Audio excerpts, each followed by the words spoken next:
Alhamdulillahi Rabbil Alamin, wal aqibatu lil muttaqin, wala udwana illa ala zalimin. Allahumma salli ala sayyidina Muhammadin al-fatihi lima ughliq, wal khatimi lima sabaqa, wa nasiril haqqi bil haqq, wal hadi ila siratikal mustaqim, wa ala alihi wa sahbihi haqqa qadrihi wa miqdarihi al-azim.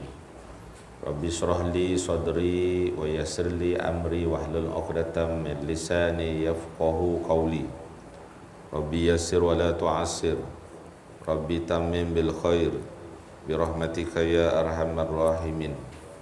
Subhanallah wa bihamdihi adada khalqihi wa ridha nafsihi wa zinata arsyihi wa midada kalimati. Yang dihormati lagi dikasihi pengurusi, Tuan Imam, Tuan Bilal, semua ahli jawatan kuasa masjid, para asatizah, tuan-tuan haji, puan-puan hajah, hadirin muslimin muslimat, serta ayahanda dan bonda yang dirahmati Allah sekalian. Apa khabar semua pada malam ni? Alhamdulillah. Pertamanya, marilah sama-sama kita merafakkan setinggi-tinggi syukur kepada Allah Subhanahu wa taala disebabkan limpahan rahmat kurniaan Allah Subhanahu wa taala pada kita pada malam ini. Kita dapat sekali lagi berhimpun di dalam rumahnya sebagai tetamunya. Mudah-mudahan kita semua sangat berharap apabila nanti semua kita dibangkitkan di padang mahsyar, sudilah kiranya Allah Subhanahu wa taala jadikan kita semua sebagai tetamunya lagi, insya-Allah. Amin, Allahumma amin. Pada malam ini insya-Allah kita akan menyambung bacaan kitab Mukhtasar Minhajul Qasidin. Kita telah pun sampai kepada tajuk iaitu berkaitan dengan kelebihan akhlak baik dan kehinaan akhlak buruk. A'udzubillahi minasyaitonirrajim. Inni khaliqum basyaram min tin, fa idza sawaituhu wa nafakhtu fihi min ruhi. Ingatkanlah peristiwa ketika Tuhanmu berfirman kepada malaikat, sesungguhnya aku hendak menciptakan manusia dari tanah. Kemudian apabila aku sempurnakan kejadiannya serta aku tiupkan padanya roh dari ciptaanku. Surah Sad ayat 71 hingga 72. Dalam ayat ni Allah mengingatkan manusia bahawa jasad itu dikaitkan dengan tanah. Roh dikaitkan kepada Allah.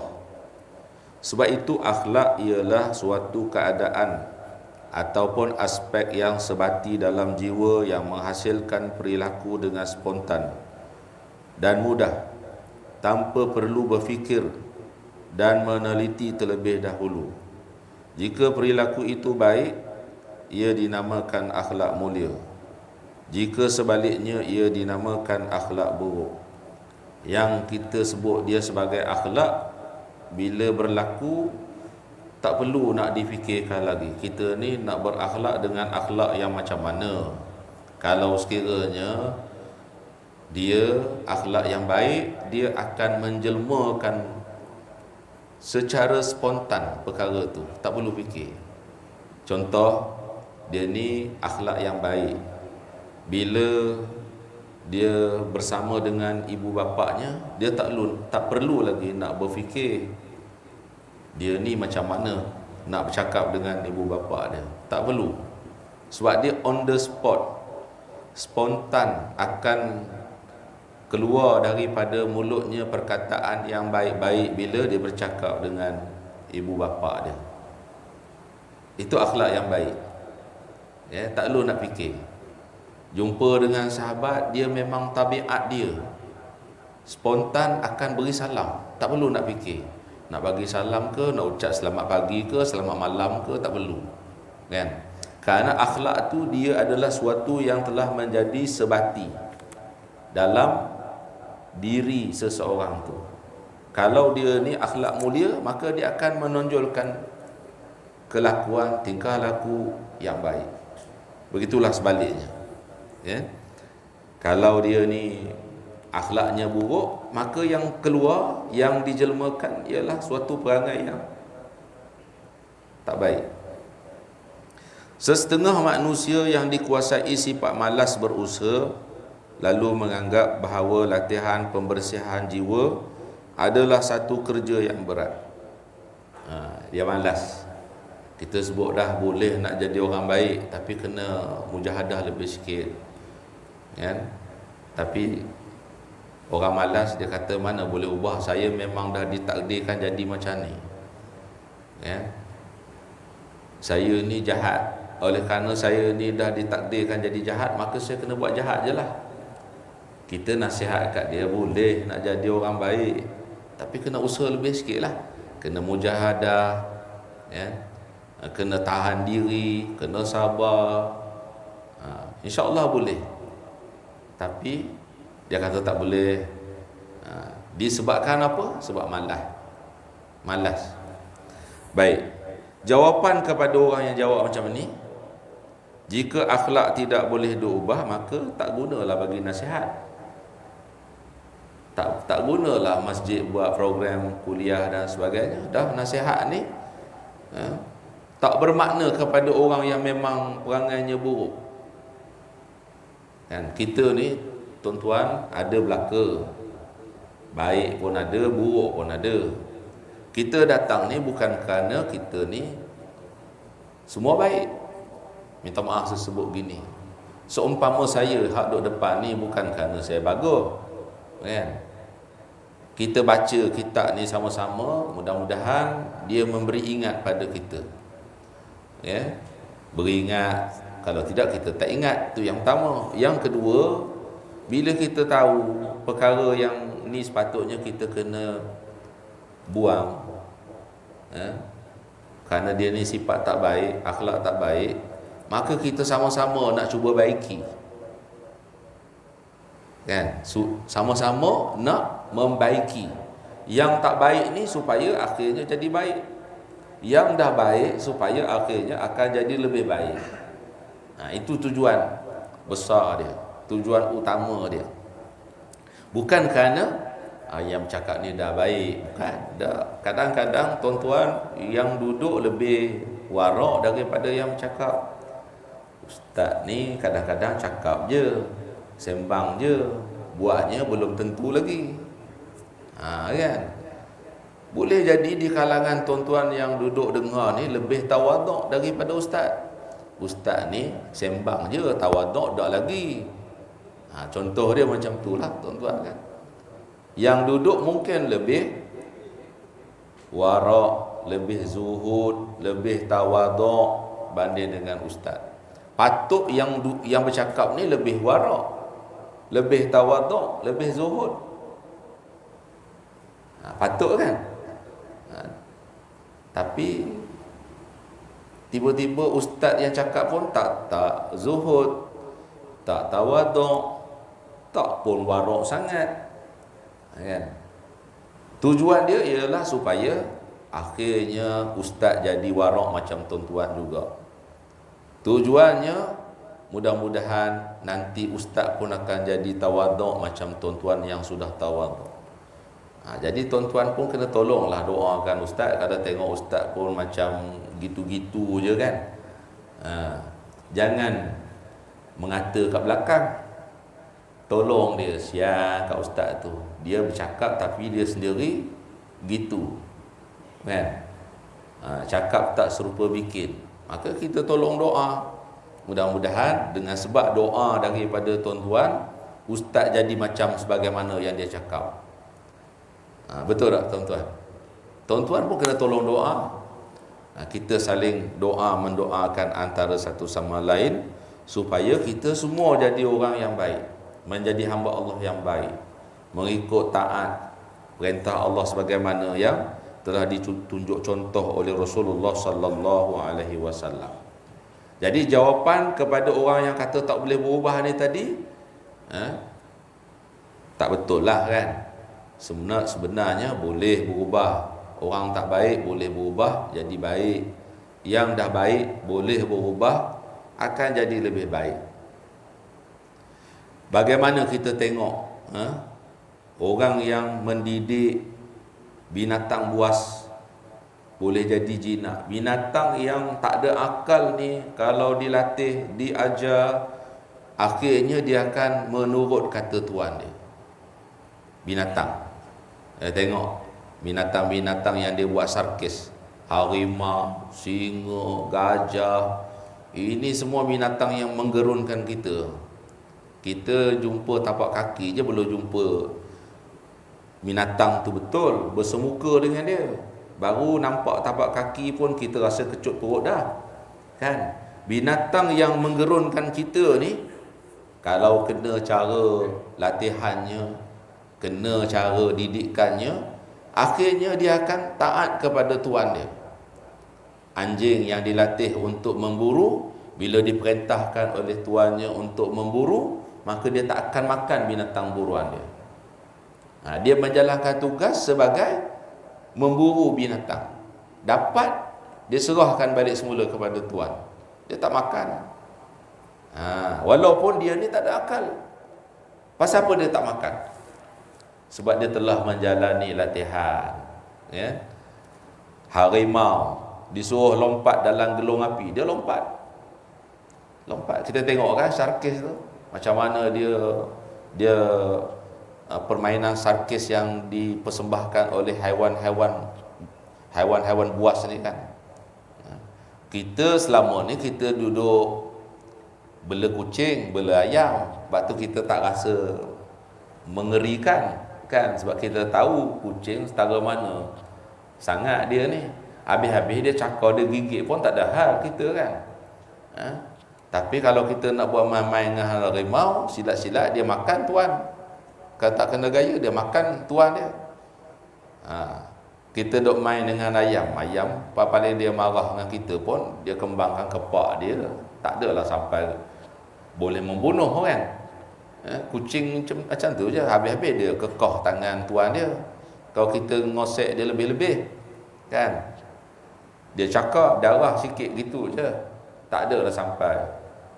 Tak pernah dengar lagi lah kucing telah membunuh tuannya kerana bergurau lebih kan, sehingga menyakitkan perasaan, menyebabkan kucing tu jadi stres, akhirnya dia telah bertindak membunuh tuannya. Tak ada lagi. Kan? Kita main dengan binatang yang biasa-biasa gitu. Dan kita tengok binatang tu pun kita boleh, mari sini, kita kata kat kucing kita, panggil nama apa kucing tu, dia faham, dia datang duduk dekat kita. Kita bela ayam, rapat kita ni dengan ayam. Ayam nampak kita, dia mari depan kita. Dia tahu, sebab selalu bila kita berada depan dia, dia akan dapat sesuatu kan. Kita latih dah dia macam tu, akhirnya dia nampak kita, dia tunggu dah kita. Dia faham dah. Maknanya kalau binatang yang tak ada akal ini pun boleh dibentuk nak jadi macam mana, lebih-lebih lagi lah manusia tuan-tuan. Manusia ada akal. Manusia kita boleh tahu perasaan dia. Binatang kita tak faham perasaan dia. Binatang stres, macam mana muka stres binatang? Kan sama je. Sama ada masa dia suka ke, masa dia stres ke, tak ada beza binatang ni.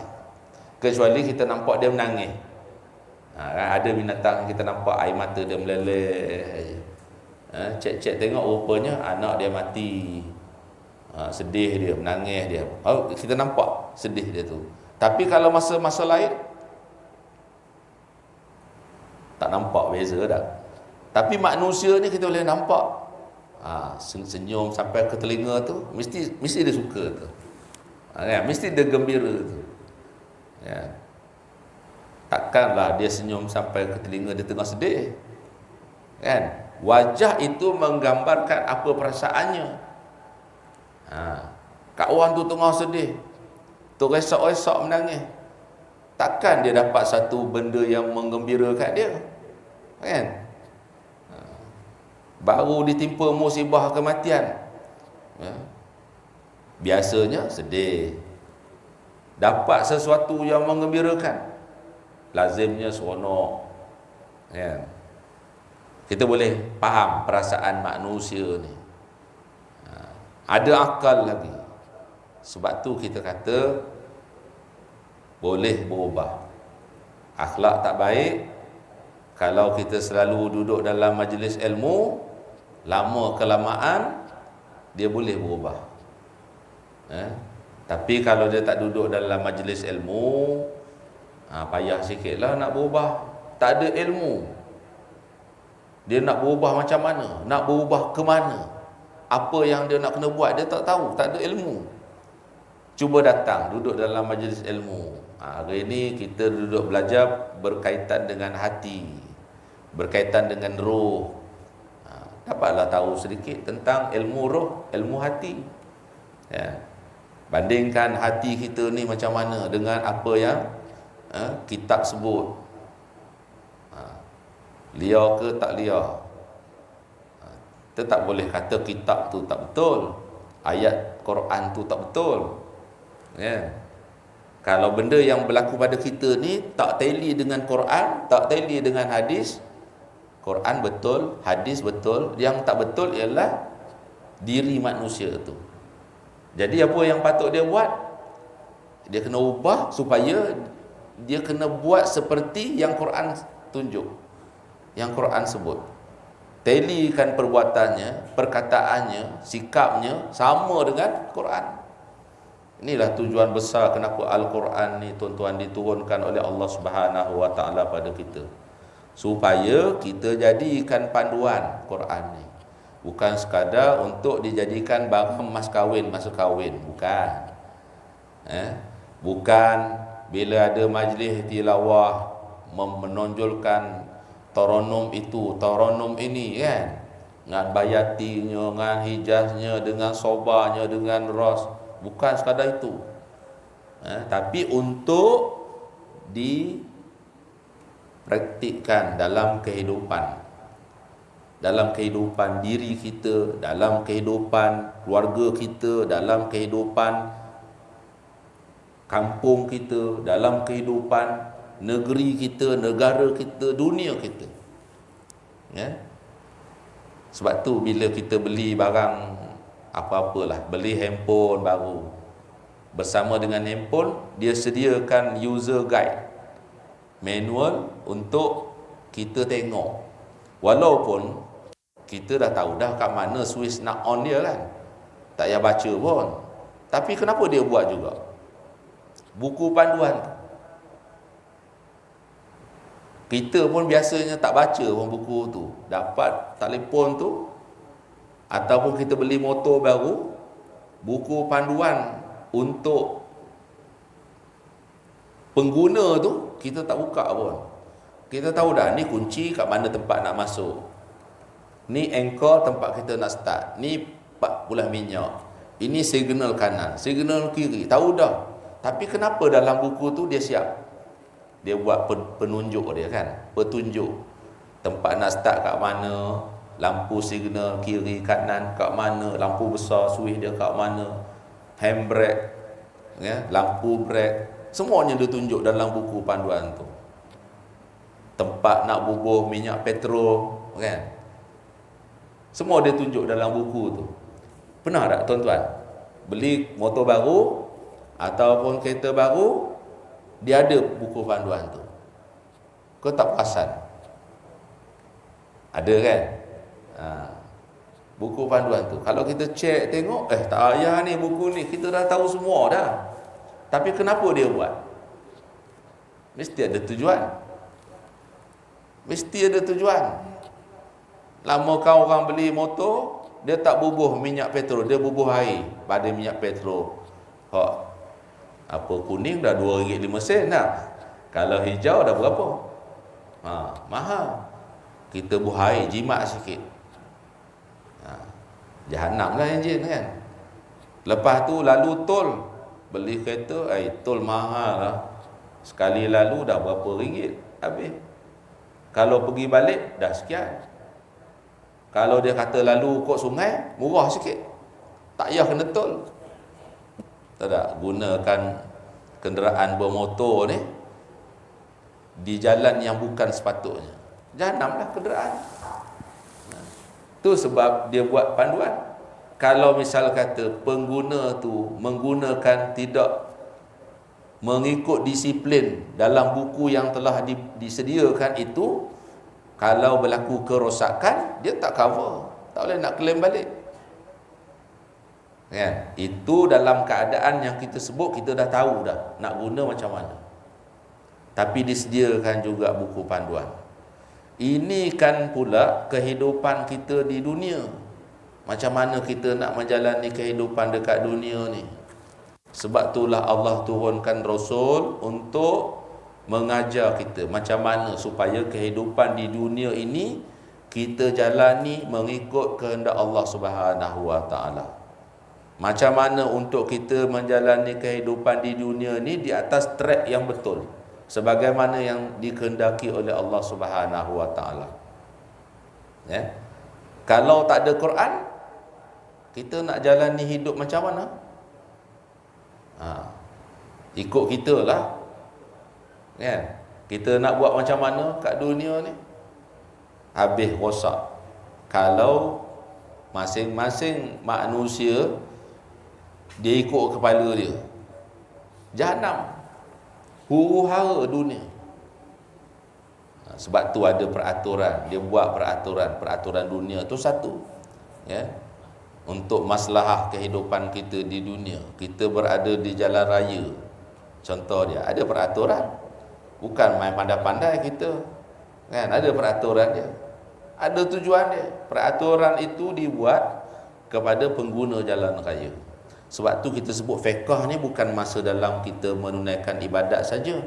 Fiqh ni dalam semua perkara, tuan-tuan. Fiqh di jalan raya. Ketika di jalan raya ada fiqh, ada peraturan. Bukan main boleh ikut kepala masing-masing, kan. Sampai dekat traffic light merah kena berhenti. Itu peraturan dia. Tak boleh kita buat undang-undang sendiri. Lampu merah sebab kita bawa kereta mahal, tak apa, boleh jalan.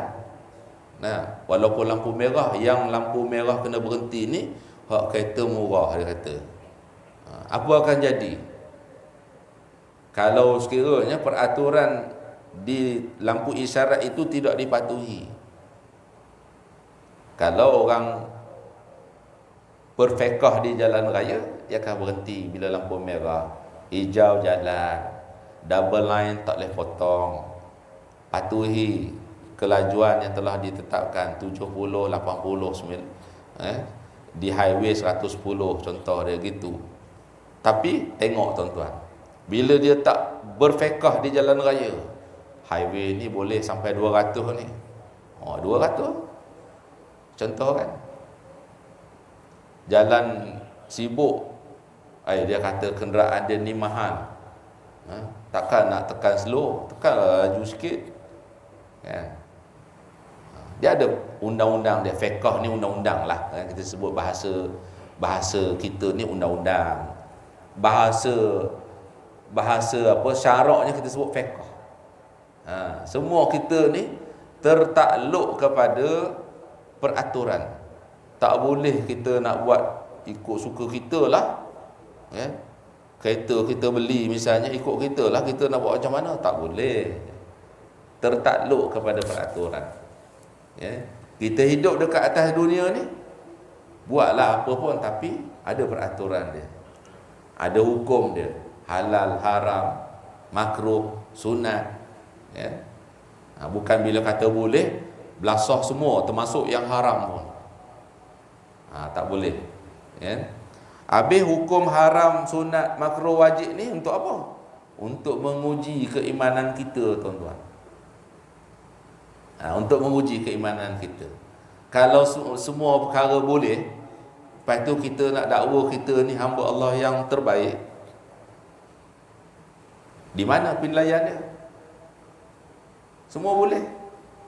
Sebab tu untuk nak menilai siapa hamba Allah yang paling baik di sisi Allah, siapa yang boleh tunjuk abdi diri pada Allah ni, tu tengok peraturan ada hukum haram. Sampai 4 haram dia tak buat, dia tahan diri dia. Pasal apa ni Tuan Haji tak buat? Haram ni ustaz. Macam tu lah, kan? Dia boleh tunjuk pengabdian dia terhadap peraturan yang telah ditetapkan oleh Allah. Kalau tak ada haram, semua barang boleh buat, maka tak boleh nak ditentukan kita ni orang yang paling mengabdikan diri pada Allah. Ada wajib, ada sunat. InsyaAllah kita buat yang wajib. Sebab apa? Wajib. Sunat, sunat ni ramai tak buat, termasuk ustaz yang cakap. Pasal apa ustaz pun tak buat? Sunat je kan. Sunat ni kan boleh pilih, buat tak apa, tak buat pun tak apa. Zaman-zaman sekolah dulu, ustaz tanya, sunat tu apa? Sunat tu ialah buat tak apa, tak buat pun tak apa. Bila buat tak apa, tak buat pun tak apa, maka ramai orang tak buat. Pasal apa? Sunat. Yang wajib, wajib buat. Tak buat berdosa, maka orang buat yang wajib. Sunat ramai tak buat, sebab tak apa pun tak buat, kan? Tapi bila kita belajar lebih mendalam lagi, sunat ni tak buat rugi, buat dapat pahala, tak buat rugi. Macam tu. Bukan tak buat tak apa, buat tak apa, tak buat tak apa. Tak ada motivasi kat situ untuk buat. Tapi bila kita sebut sunat adalah kalau buat dapat pahala, tak buat rugi sangat. Sebab kalau kita nak jadi orang yang dekat dengan Allah, kena banyakkan amalan sunat. Qarraba ilallah bin nawafil. Itulah di antara cara nak dekat dengan Allah, dengan memperbanyakkan amalan sunat. Wajib, benda wajib tu semua orang buat. Tapi sunat ni, dalam keadaan ada pilihan untuk tak buat, tiba-tiba dia buat, tiba-tiba kita buat. Kan? Macam anak kita lah, kita buat analogi. Semua anak ni kita sayang, tapi anak yang paling kita sayang macam mana? Yang pertama kita panggil abang, dia nyaut, dia terus datang, duduk depan kita. Ada apa abang? Ada apa mak? Itu dia punya perangai.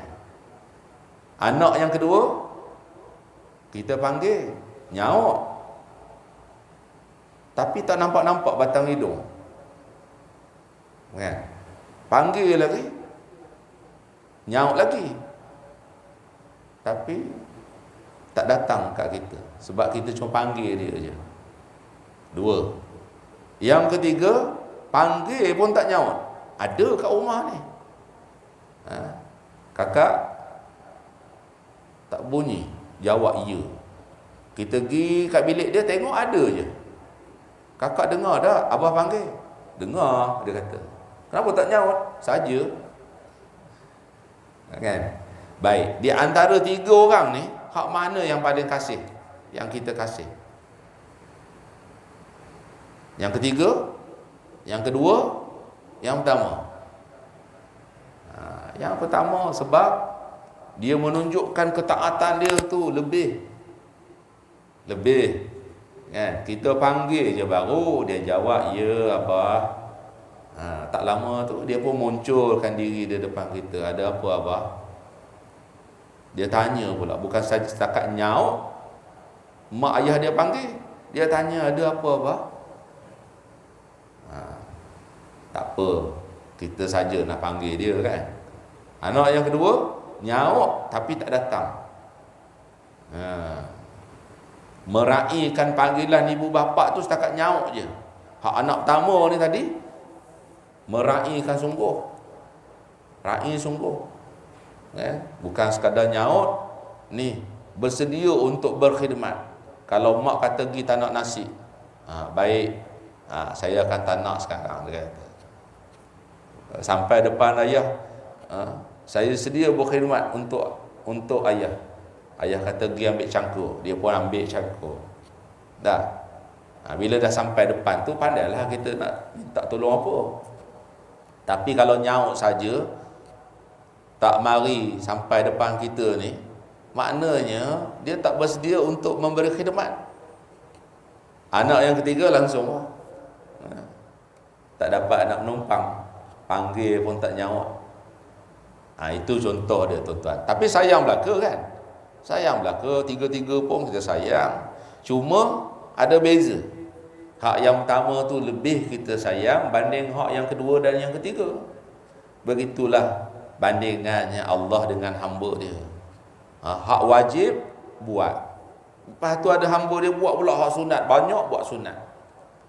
Siapa yang banyak buat benda sunat ni, Allah sayanglah. Kalau tahap kita ni banyak buat benda sunat, apa, zikir, baca Quran, kan, selawat, istighfar, tu sunat tu. Benda-benda sunat. Yang kita mampu buat lah, yang kita mampu buat. Ya. Baca Quran. Saya ni ustaz Quran pun tak pandai baca, macam mana nak baca? Carilah guru, belajarlah. Carilah, ya, supaya akhirnya dia boleh membaca Al-Quran.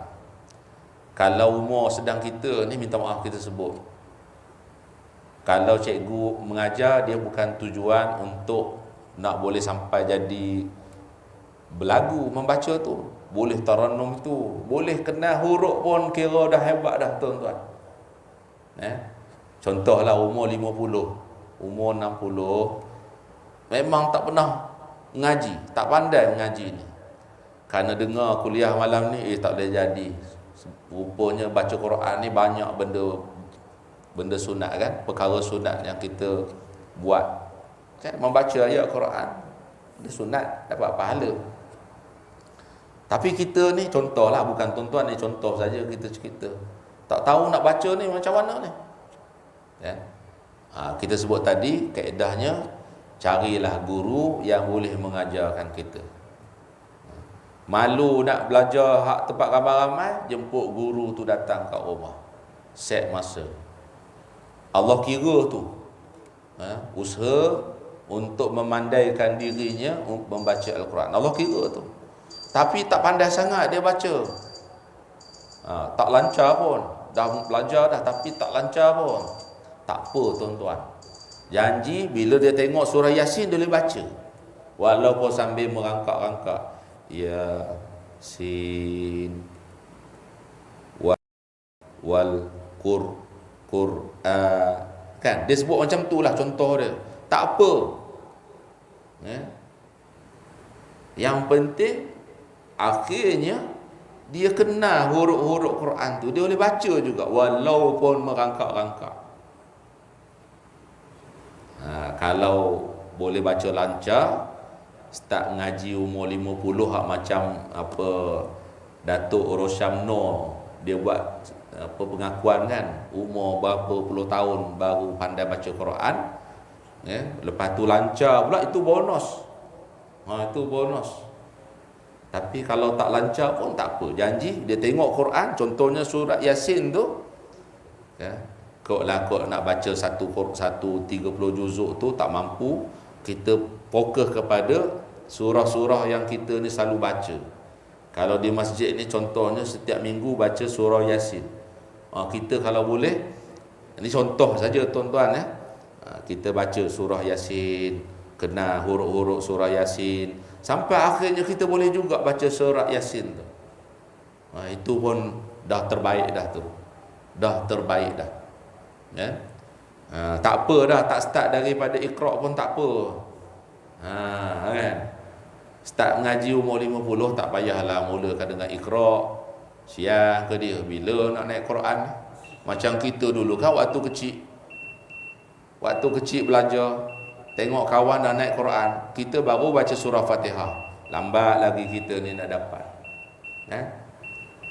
Tapi masa tu tak apalah, kita ngaji ramai-ramai, dia jadi motivasi kat kawan yang dah nak baca Quran tu. Kita baru naik surah. Jenuh dah ngeja tu, alif bata sa jim, alif di atas a, kan? Alif di atas a, alif bawah i, alif depan u, a i u, lepas tu eja pula tanwin. Alif dua di atas an, alif dua bawah in, alif dua depan un, kan? Yang tu pun seminggu tak habis lagi tu. An in un, lepas tu sambung pula, ya Allah punyalah lambatnya nak sampai surah Al-Fatihah. Betul tak? Tengok kawan ni dah naik Quran besar dah. Sebab tu kalau orang yang ada ilmu sikit, dia boleh ambil peluang tu. Tengok kawan dia hak tak boleh, meh belajar dengan saya. Tapi kita terus start surah Alif Lam Mim, ataupun surah Al-Fatihah. Tak payah dah eja alif di atas a, ba di atas ba, okay? Terus je, insya-Allah. Bila lama-lama dia ikut baca tu, lama-lama dia kenal huruf tu, ya? Dia kenal huruf. InsyaAllah lepas tu boleh baca Quran slow-slow. Itu sebab apa kita nak ambil peluang buat benda-benda sunat ni melalui membaca Al-Quran.